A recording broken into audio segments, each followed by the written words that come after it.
Hello, my name is Rachana. In this video, I'm going to tell you how to separate the month and year from the date in Microsoft Excel.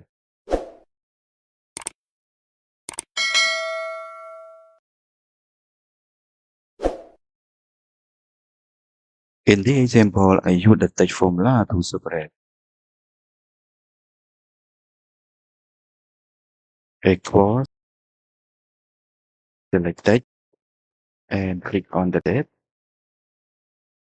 Comma, double quote,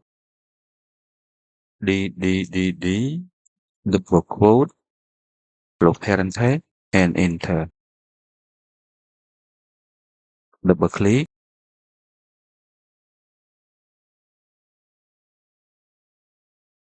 equals,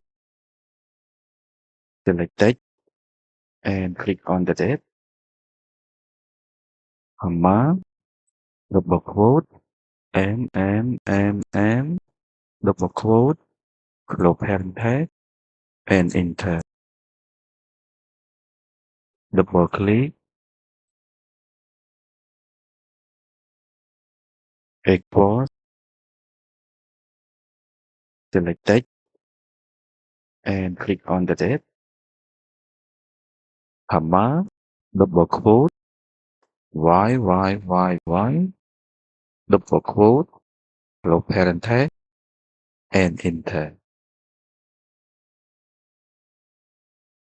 Click and scroll down